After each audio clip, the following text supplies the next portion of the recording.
Durante la cena, mi hermana miró a mi hijo y dijo, algunos niños simplemente nacen rezagados. Luego se rió. Mi hijo dejó su tenedor silenciosamente. Dije, rezagados. Como tú y tus hijos, que todavía están en mi casa y comiendo mis compras. Ella se quedó helada. Mamá susurró, por favor, no hagas esto. Pero yo ni siquiera quería cenar esa noche. Ya había sido una semana larga, y estaba cansada de fingir que todo estaba bien, cuando claramente no lo estaba. Pero mi mamá insistió. Dijo que sería lindo tener una noche donde todos se sentaran juntos y actuaran como una familia. Y, como todavía creía tontamente que mantener la paz valía algo, acepté. Puse la mesa, cociné suficiente comida para un pequeño ejército, y llamé a todos para que bajaran. Mi hija, Hila, me ayudó a servir las cosas mientras mi hijo, Jesse, estaba sentado tranquilamente revisando su teléfono en la mesa. Tiene 12 años, es callado, sensible, un poco atrasado en la escuela, pero lo intenta. Es dulce, se preocupa por la gente, y es mío.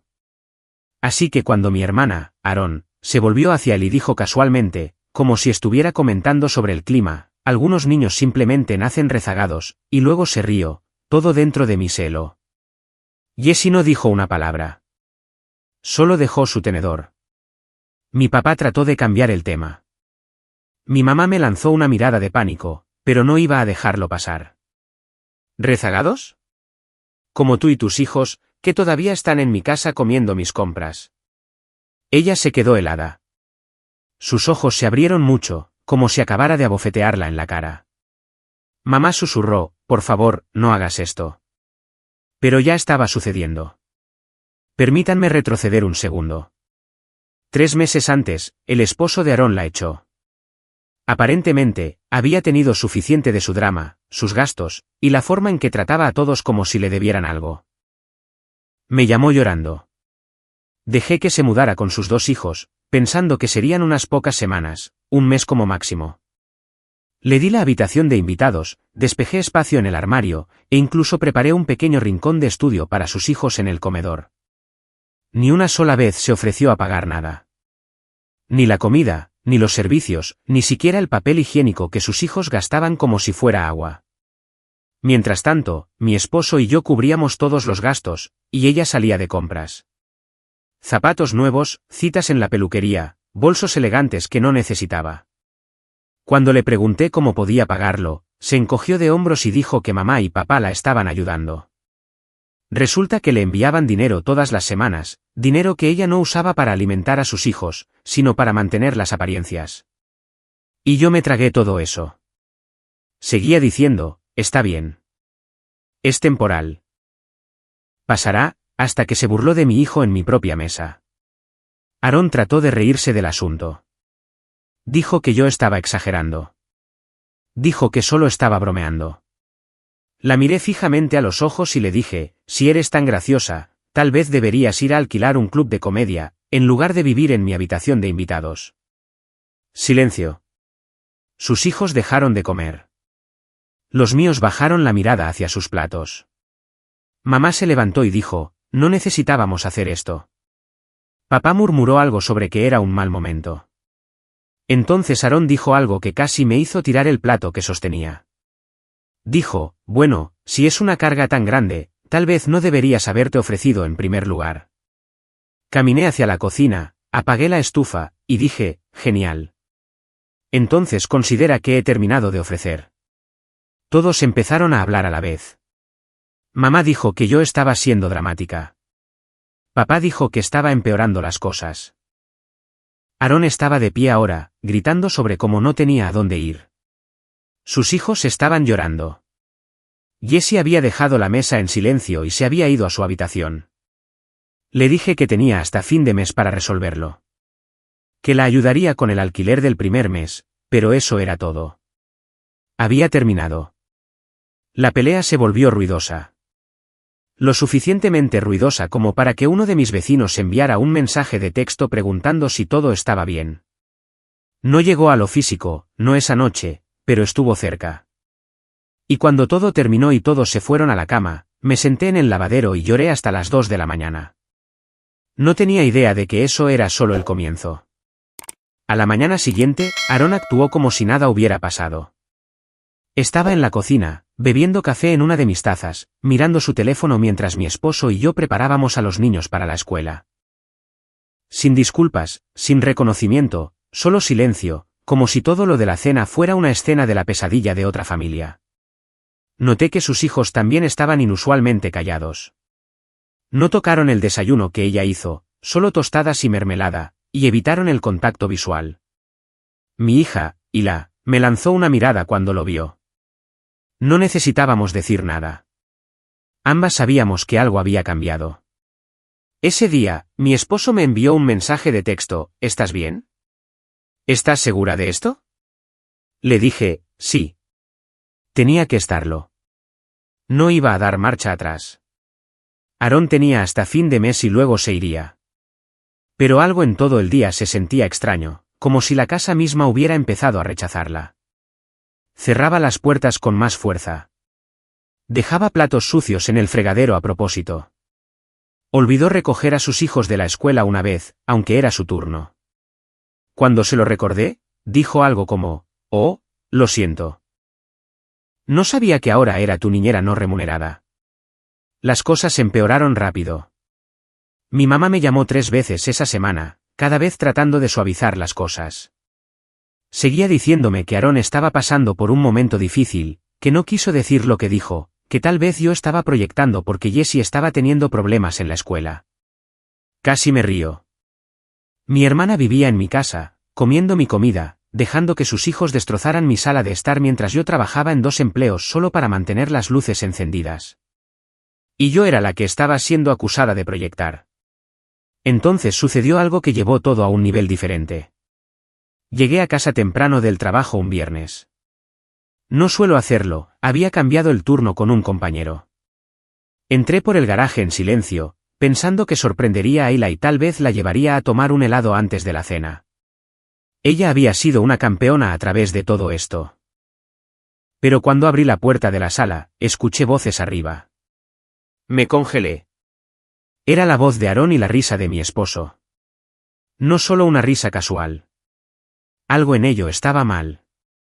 Ni siquiera respiré.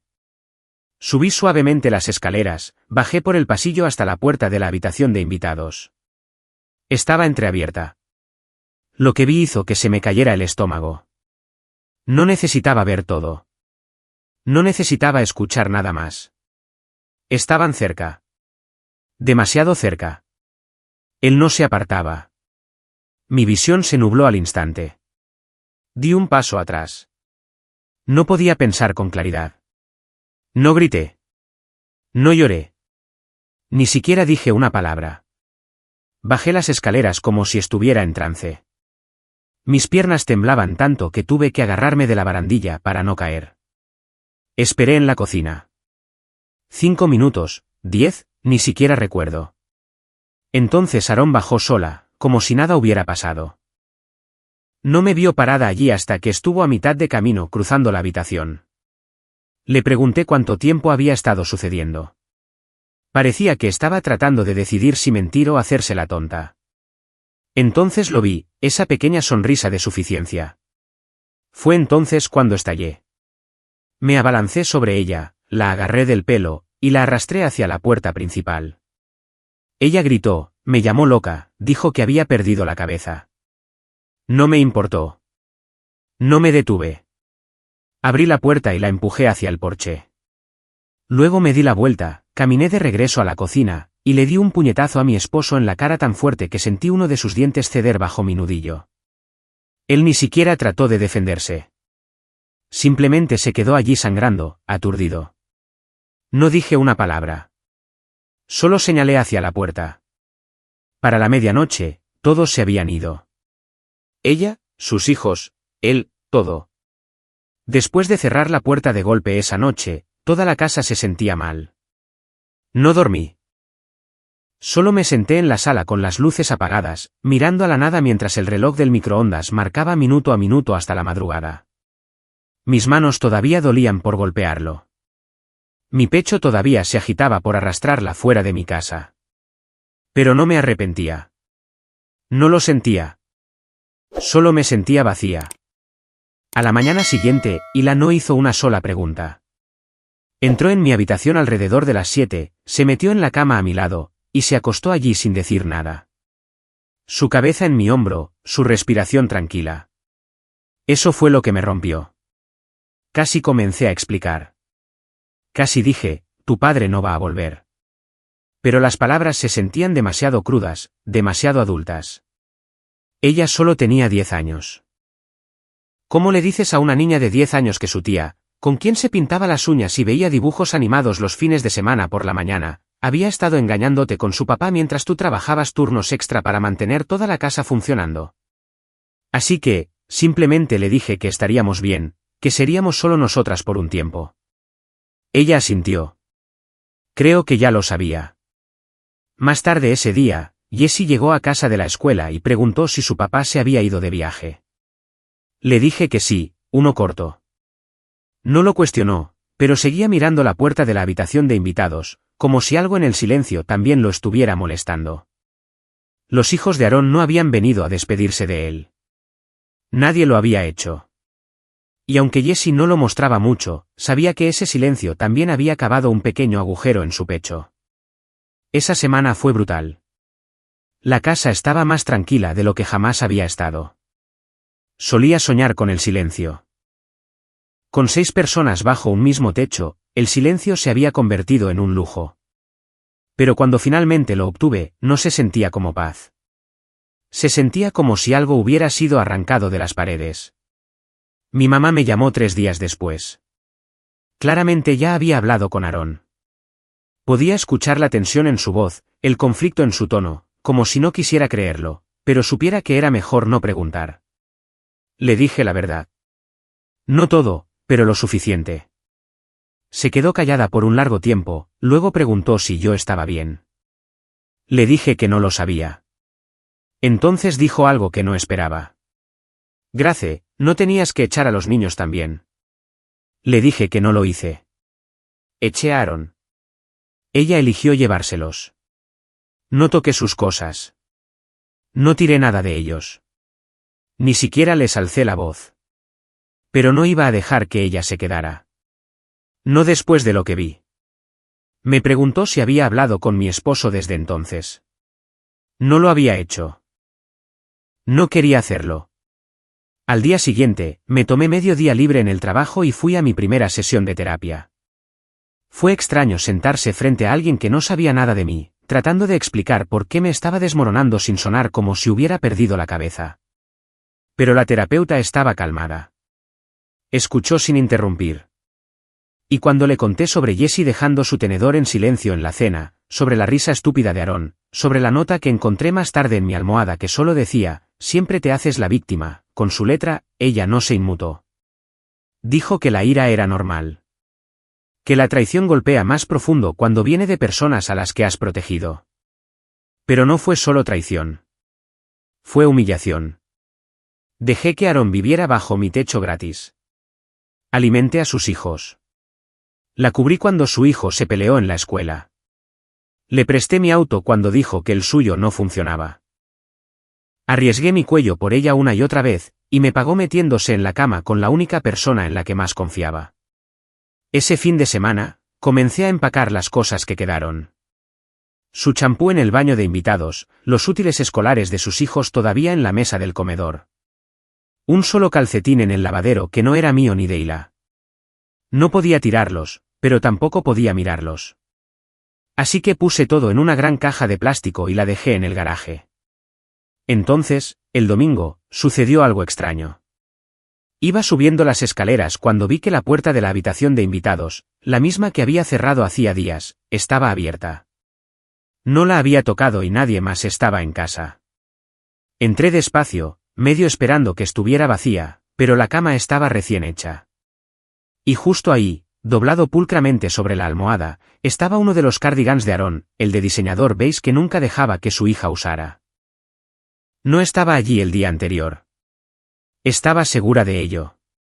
Debajo había un pequeño trozo de papel, 2 palabras escritas con su letra, te arrepentirás. No sabía si reír, gritar o llorar. Revisé cada puerta, cada ventana. Nada estaba roto. Nada había sido forzado. No sé cómo entró. No sé cuándo, pero cerré todas las puertas de esa casa esa noche. Y dormí con un bate de béisbol junto a mi cama. Nunca le conté a nadie sobre el cardigan o la nota.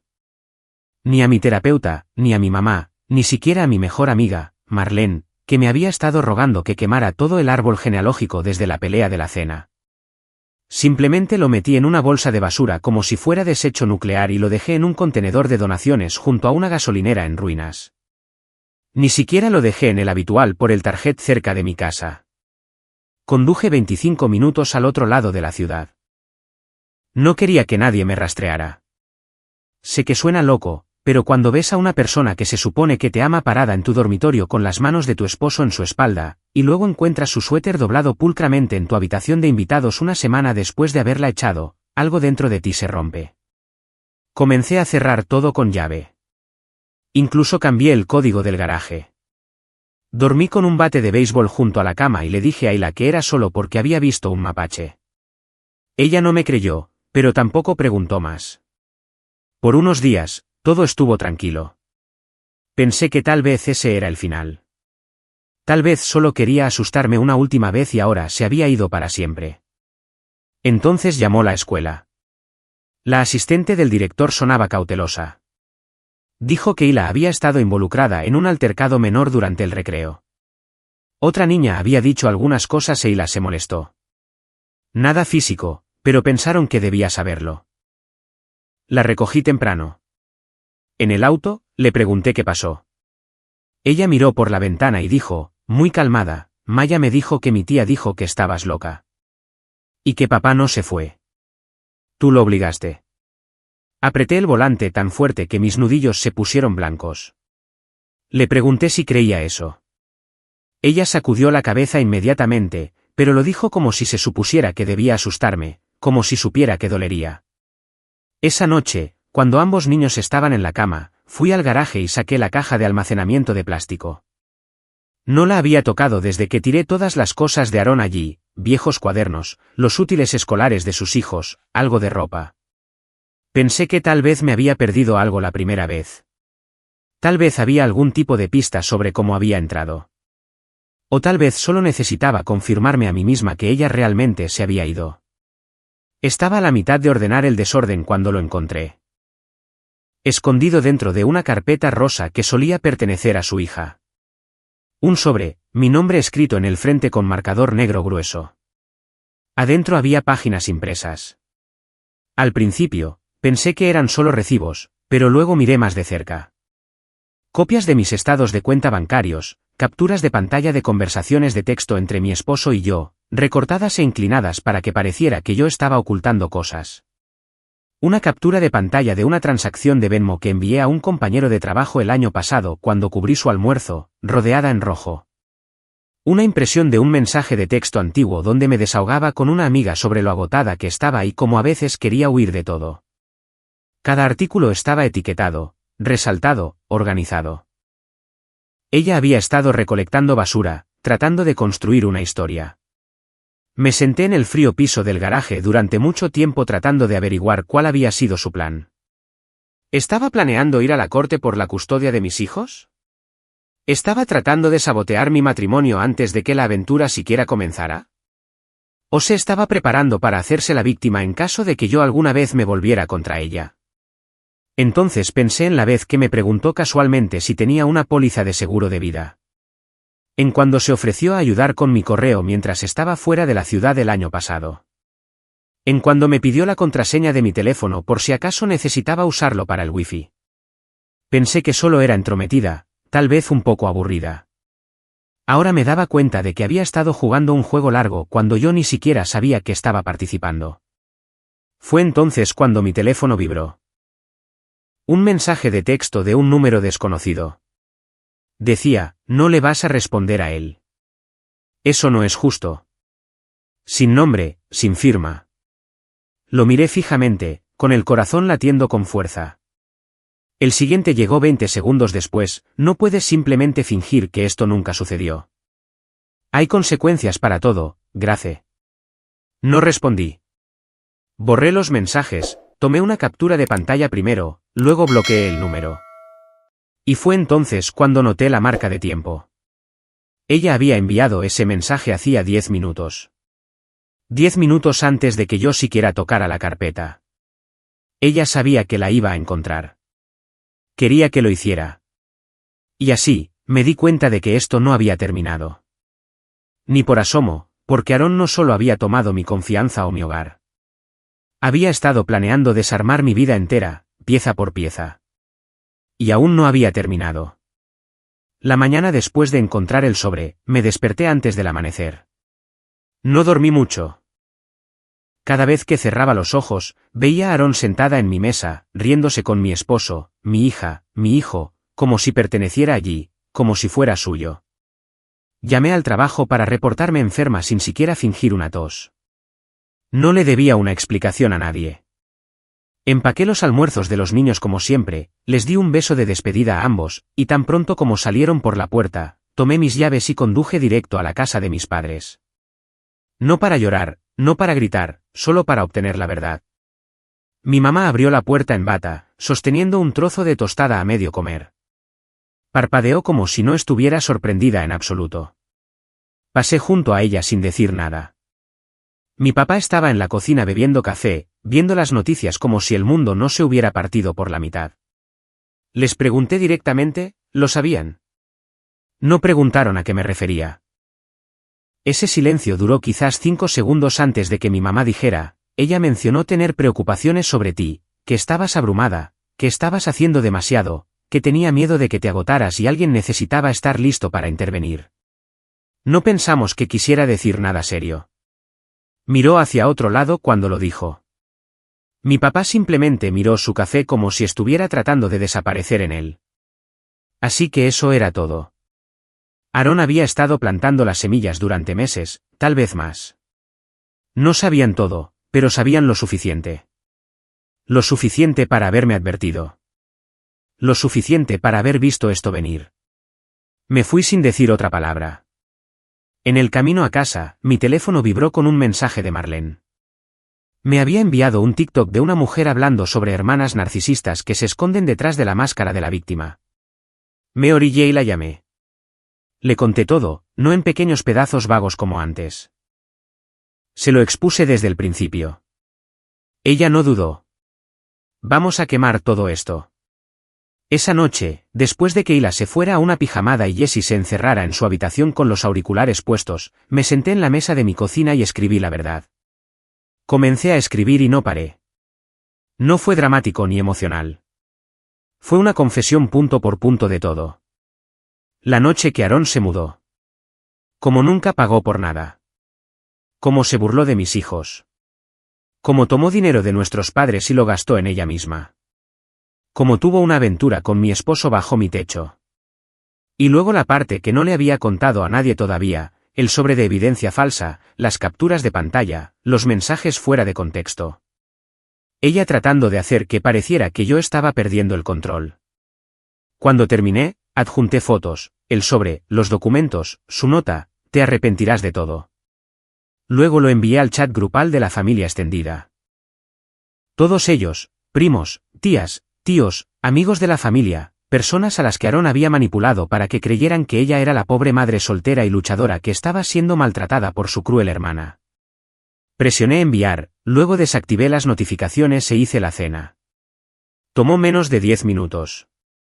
Mi prima Nikki me envió un mensaje privado, no puedo creer que alguna vez la defendí. Me envió mensajes de texto extraños el año pasado sobre ti. Dijo que eras inestable. Pensé que solo se estaba desahogando. ¿Santo cielo? Luego el chat grupal se encendió. La gente estaba furiosa. Algunos estaban incómodamente callados. Uno de mis tíos intervino diciendo que le había dado dinero a Aarón 2 veces este año para ayudar con las compras, solo para verla publicando fotos de un viaje de fin de semana al spa. Mi papá trató de defenderla. Dijo que estaba bajo estrés. Que no tenía malas intenciones. Eso duró 5 minutos, hasta que alguien más soltó una foto de nuestra barbacoa del día del trabajo. Aarón y mi esposo sentados uno al lado del otro, la mano de ella en la pierna de él, la sonrisa de él demasiado cómoda, una foto que nunca había visto antes. No dije otra palabra en el chat. Dejé que ellos mismos lo destrozaran. Para cuando se calmó, era pasada la medianoche. Estaba sentada en la cocina en la oscuridad cuando Jessie bajó las escaleras sosteniendo su tableta. Me miró como si ya hubiera escuchado algo. Preguntó si papá volvería a casa alguna vez. Le dije que no. No lo endulcé. No le di una excusa suave sobre problemas de adultos. Le dije que su papá había roto algo entre nosotros, que no era culpa suya ni de Hila, que no era algo que pudiera arreglarse. Él asintió lentamente, y luego dijo, todavía lo quiero, pero no creo que pueda volver a confiar en él. 12 años. Y de alguna manera lo había resumido mejor de lo que yo jamás podría. No lloró. Yo tampoco. Simplemente nos sentamos allí por un rato comiendo cereal de la caja en el silencio. Después de que él volvió arriba, guardé el cereal, enjuagué los platos y saqué la basura. Fue la primera noche que la casa no se sintió pesada, pero sabía que algo aún venía porque Aaron estaba callada. Y ella nunca está callada por mucho tiempo. Tomó 6 días. 6 días de silencio total de Aaron. Sin mensajes de texto, sin llamadas, sin visitas sorpresa, sin publicaciones falsas en redes sociales fingiendo que estaba sanando o dejando ir a personas tóxicas. Solo silencio. Pensé que la explosión del chat grupal habría desencadenado una reacción inmediata. Ella siempre había sido rápida con el control de daños, más rápida con la venganza, pero esta vez nada. Eso fue lo que me puso nerviosa. Entonces llegó el correo electrónico. Era de la cuenta de mi esposo. Solo una frase, por favor, no le cuentes a Hila la historia completa. Déjame ser su papá. Lo miré fijamente durante mucho tiempo. Hizo que se me revolviera el estómago. No porque no mereciera ser cortado, sino porque tenía el descaro de pedir moderación después de lo que había hecho, después de lo que ellos habían hecho. No respondí. Se lo reenvié a Marlene, quien respondió, qué audaz de su parte asumir que tiene voz y voto en algo. Ese fin de semana, reservé una sesión con mi terapeuta y le pregunté algo que no había dicho en voz alta todavía. Le dije que creo que quiero contarle a Hila la verdad real, no solo sobre su papá, sobre Aaron, todo. Ella no se apresuró a responder. Preguntó por qué, y le dije que porque cuanto más tiempo sigo cubriéndolos, más siento que soy la única que protege a mi hija mientras ellos siguen jugando juegos en el fondo. Y tenía razón en preocuparme porque al día siguiente Jessie llegó a casa de la escuela con algo en su mochila, un papel doblado. Al principio, pensé que era tarea. Luego vi la letra de Aaron. Era una nota, corta, desordenada, obviamente apresurada. Dile a tu mamá que siento que las cosas hayan terminado así. Nunca quise lastimarla, pero ella siempre fue la favorita. Eso no es tu culpa. Espero que algún día me perdone. Me senté con fuerza en el borde del sofá. No eran las palabras lo que me asustaba. Era el hecho de que de alguna manera había llegado a él a través de la escuela, a través de un compañero, lo había dejado en algún lugar para que él lo encontrara. Todavía no lo sé. Envié un mensaje de texto a la escuela de inmediato, les dije que si ella aparecía cerca de cualquiera de mis hijos, quería que me llamaran. No di detalles, pero dejé muy claro que ella no era bienvenida en ningún lugar cerca de ellos. Luego senté a ambos niños esa noche y les conté todo. Se lo dije a Hila primero, solo los hechos, que su tía había traicionado mi confianza, que su papá había tomado una decisión terrible, y que no eran personas seguras en este momento. No entré en detalles gráficos, pero tampoco mentí. Ella lloró, no mucho, pero lo suficiente para romperme el corazón de nuevo. Y luego dijo, deberías habérmelo dicho antes. Sabía que algo andaba mal. Se sentía peor no saberlo. Fue entonces cuando me di cuenta de que no solo la estaba protegiendo al ocultar la verdad. También le estaba enseñando a no confiar en sus propios instintos. Jessie se sentó en el suelo y no dijo nada al principio. Luego se levantó, fue a la cocina y tiró la nota de Aaron a la basura sin decir una palabra. Más tarde esa noche, después de que se fueron a la cama, escribí un mensaje a la familia extendida. Solo uno más. Les dije que había hablado con los niños, que estábamos sanando, que no respondería más preguntas, y que no necesitaba consejos, pero que apreciaba a los que eligieron creerme. La mayoría respondió con corazones. Unos pocos dijeron que estaban orgullosos de mí. A la mañana siguiente, presenté los papeles finales para el divorcio. Ha estado tranquilo desde entonces. El tipo de tranquilidad que viene después de un incendio, donde todo huele a humo, pero no queda nada por quemar. He empezado a salir a caminar con Hila después de la cena. Jessie ha vuelto a terapia. Incluso fui a una clase de pintura la semana pasada solo para ver si podía sentarme en una habitación llena de extraños sin sentirme observada. Pude. Algunos días todavía me despierto enojada. Algunos días siento que perdí años que no puedo recuperar. Pero ya no estoy atormentada. Y tampoco lo están mis hijos. Aaron y mi ex desaparecieron del mapa después de la caída del chat grupal. Estoy segura de que todavía están tratando de contar su versión de la historia en algún lugar, pero ya no importa porque ahora todo lo que me importa está bajo mi techo. Y esta vez, nadie va a pasar de la